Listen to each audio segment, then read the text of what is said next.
ಮತ್ತೆ current treatment start ಆಯಿತು.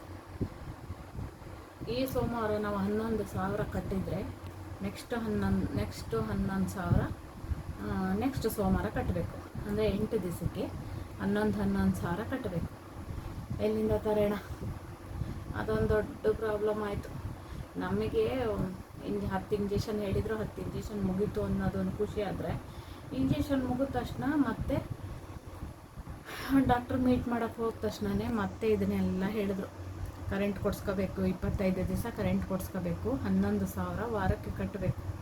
ಸೋಮವಾರ ಬಂದು CT ಸ್ಕ್ಯಾನ್ ಮಾಡಿಸ್ಕೊಂಡು ಹೋಗಿ ಅಂತ ಹೇಳಿದ್ರು. ಅಂದರೆ ಅದು ಕರೆಂಟ್ ಕೊಡ್ತಾರಲ್ವ, ರೇಡಿಯೇಷನ್ ಕೊಟ್ಟಾಗ ನಮ್ಮ ಬಾಡಿಯಲ್ಲಿ ಒಂದೊಂದು ಮಾರ್ಕ್ ಮಾಡ್ತಾರೆ ಅವರು, ಎಲ್ಲೆಲ್ಲಿ ಕರೆಂಟ್ ಕೊಡ್ತಾರೆ ಅಂತಲೇ ಇರ್ಬೋದು. ನಂಗೆ ಅದ್ರ ಬಗ್ಗೆ ಮಾಹಿತಿ ಇಲ್ಲ.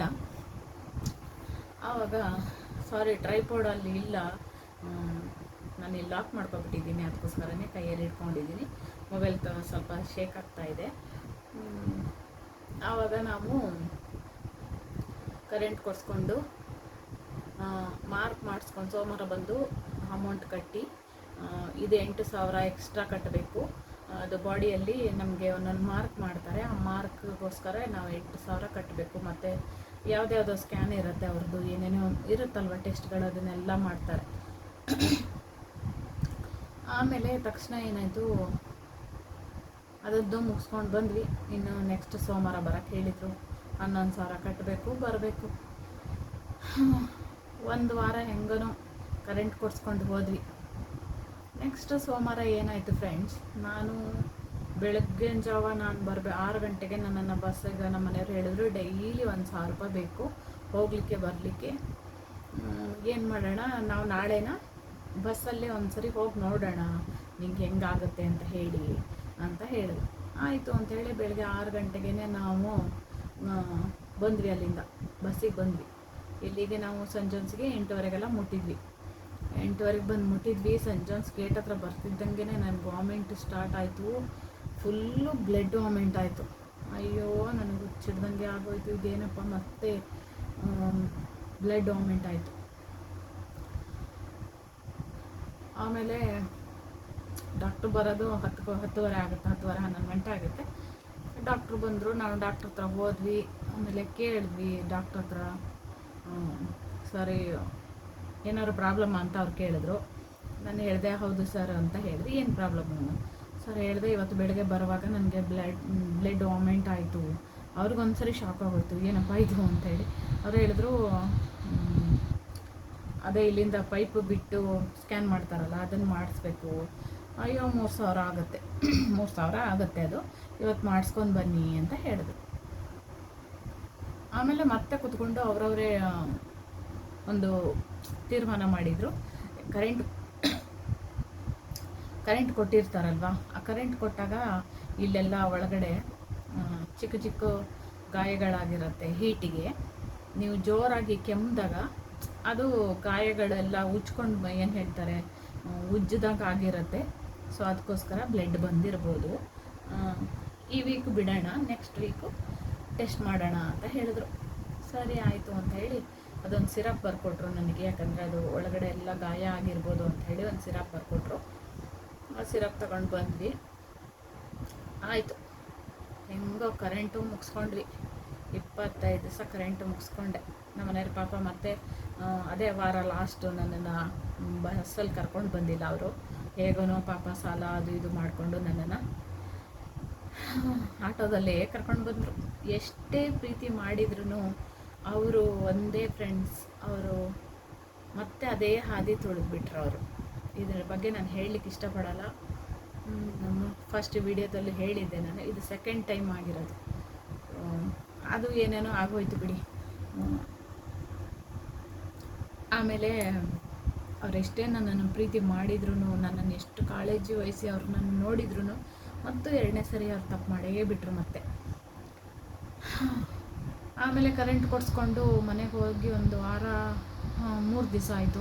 25 ದಿವಸನೂ ಸ್ನಾನ ಮಾಡೋಂಗಿಲ್ಲ, ಯಾಕೆಂದರೆ ಅದು ಮಾರ್ಕ್ ಮಾಡಿರ್ತಾರಲ್ಲ, ಆ ಮಾರ್ಕ್ ಹೋಗಿಬಿಡುತ್ತೆ. ಮಾರ್ಕ್ ಹೋದಾಗ ಮತ್ತೆ ನಾನು 8,000 ಕಟ್ಟಬೇಕು, ನಾನು ಮತ್ತೆ ಅದನ್ನೆಲ್ಲ ಮಾಡಿಸ್ಕೋಬೇಕಾಗುತ್ತೆ. ಸೊ ಅವ್ರದ್ದೇ ರೂಲ್ಸ್ ಏನಿರುತ್ತಲ್ವ ಡಾಕ್ಟ್ರದ್ದು, ಅವ್ರು ಹೇಳಿದರು 25 ದಿವಸ ಸ್ನಾನ ಮಾಡೋಂಗಿಲ್ಲ ಅಂತ ಹೇಳಿ. ಆಮೇಲೆ 25 ದಿವಸ ಆದಮೇಲೆ ನಾವು ಮನೆಗೆ ಬರಬೇಕಾದ್ರೆ ಹೇಳಿದ್ರು, ಇವತ್ತು ಲೈಟಾಗಿ ನೀವು ಸ್ನಾನ ಮಾಡಿ ಅಂತ ಹೇಳಿದ್ರು. ತಲೆ ಮಾತ್ರ ಈ ಥರ ಬಗ್ಸಿ ತೊಳ್ಕೊಬೇಕಾಗಿತ್ತು, ಬಾಡಿ ಎಲ್ಲ ತೊಳೆಯಂಗಿಲ್ಲ ಆಗಿತ್ತು 25 ದಿವಸ. ಆಮೇಲೆ ನೆಕ್ಸ್ಟ್ ಡೇ 27ನೇ ದಿವಸಕ್ಕೆ ಇಲ್ಲಿ ಸ್ವಲ್ಪ ನನಗೆ ಏನೋ ಗಾಯ ಆದಂಗೆ, ಅಂದರೆ ಸುಟ್ಟು ಕಲೆ ಥರ ಆಯ್ತು. ಇಲ್ಲಿ ನೋಡಿ, ಇಲ್ಲಿ ಕಾಣಿಸ್ತಾ ಇದೆ ಅಲ್ವಾ, ಇಲ್ಲಿ 25 ದಿವಸ ಏನೋ ಸುಟ್ಟು ಕಲೆ ಥರ ಕಾಣಿಸ್ತು ಇಲ್ಲಿ 27ನೇ ದಿವಸಕ್ಕೆ. ಮತ್ತು 26ನೇ 28ನೇ ದಿವಸ 29ನೇ ದಿವಸಕ್ಕೆಲ್ಲ ಸ್ವಲ್ಪ ದೊಡ್ಡ ಗಾಯ ಆಯಿತು. ಫುಲ್ಲು ಇದಿಷ್ಟು ಆಗೋಯ್ತು ನೋಡಿ, ಇದೆಷ್ಟು ಗಾಯ ಆಗೋಯ್ತು, ಕಾಣ್ತಾ ಇದೆಯಾ? ಫುಲ್ಲು ಓಪನ್ ಆಗೋಯ್ತು. ಇದು ಓಪನ್ ಆಗೋಯ್ತು.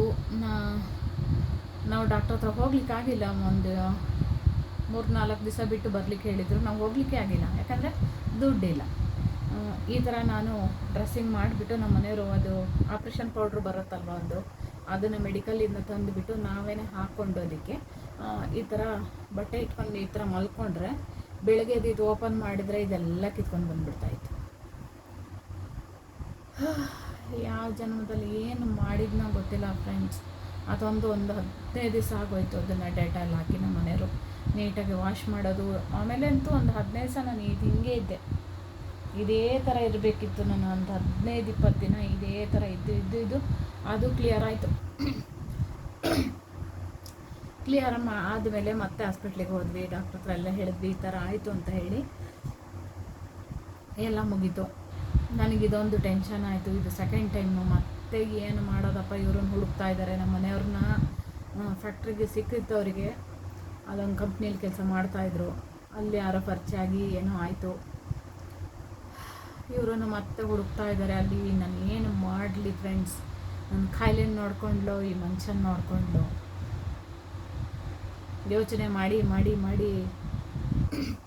1 ವರ್ಷ ಅಲ್ಲಿದ್ದು ಇಮ್ಮಿಡಿಯೇಟ್ ರಾತ್ರಿ ಎಲ್ಲ ನನಗೆ ಗೊತ್ತಾಯಿತು ಹಿಂಗೆಲ್ಲ ಆಗ್ತಾಯಿದೆ ಅಂತ ಹೇಳಿ. ತಕ್ಷಣ ಮನೆ ಖಾಲಿ ಮಾಡಿದ್ವಿ. ಅಲ್ಲಿಂದ ಮತ್ತೆ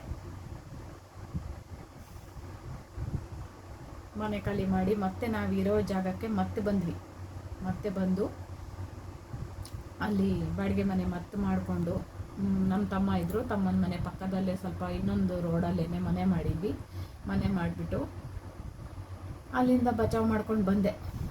ನೋಡಿ, ಇದೆಲ್ಲ ಪ್ರಾಬ್ಲಮ್ಗಳ ಮಧ್ಯೆ ನನ್ನ ಕಾಯಿಲೆ ಎಲ್ಲಿ ಓಡೋಯ್ತಂತಲೇ ಗೊತ್ತಿಲ್ಲ. ನಿಜವಾಗ್ಲೂ ಹೇಳಬೇಕಂದ್ರೆ ಇದನ್ನೆಲ್ಲ ಆಗಿದ್ದೊಂದು ಒಳ್ಳೇದು ಅನಿಸುತ್ತೆ. ಒಂದೊಂದು ಸರಿ ಯೋಚನೆ ಮಾಡಿದರೆ, ಒಂದು ಮನುಷ್ಯನಿಗೆ ಒಂದು ಹೊಡೆತ ಹೊಡೆದ್ರೆ ಆ ಹೊಡೆತ ಒಂದು 5 ನಿಮಿಷದಲ್ಲಿ ಹೋಗ್ಬಿಡುತ್ತೆ. ಆದರೆ ಅದು ಮನಸ್ಸಿಗೆ ನೋವಾಗೋ ಥರ ಆಗಿಬಿಟ್ರೆ ಅದು ಜೀವನ ಇಡೀ ಅದನ್ನು ಮರೆಯೋಕ್ಕೆ ಸಾಧ್ಯ ಇಲ್ಲ. ಇವಾಗೂ ಕೂಡ ನನಗೆ ಅದೆಲ್ಲ ಆಗಿದ್ದ ಘಟನೆಗಳು ನನ್ನ ಜೀವನದಲ್ಲಿ ಮರೀಲಿಕ್ಕೆ ಸಾಧ್ಯನೇ ಇಲ್ಲ. ಆದ್ರೂ ನಾನು ಧೈರ್ಯದಿಂದ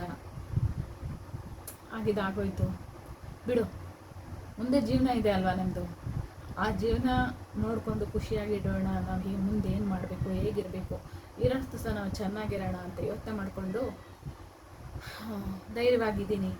ನೀವೆಲ್ಲ ಕೇಳ್ತಾ ಇದ್ರಿ, ಈ ಮಾತನ್ನು ಕೂಡ ಹೇಳ್ತೀನಿ. ಗಂಡು ಮಕ್ಕಳು ಇದ್ದಾರೆ, ಯೋಚನೆ ಮಾಡಬೇಡಿ ಅಂತ. ಗಂಡು ಮಕ್ಕಳು 4 ವರ್ಷ ಆಯಿತು ಕೆಲಸ ಮಾಡ್ತಾಯಿಲ್ಲ ಫ್ರೆಂಡ್ಸ್. ಹೇಗೆ ಹೇಳಿ? 25 ವರ್ಷದ ಮಕ್ಕಳು ಕೆಲಸ ಮಾಡಲ್ಲ ಅಂತ ಹೇಳಿದ್ರೆ ಎಷ್ಟೇ ಹೇಳಿದ್ರೂ ಹೋಗ್ತಾ ಇಲ್ಲ.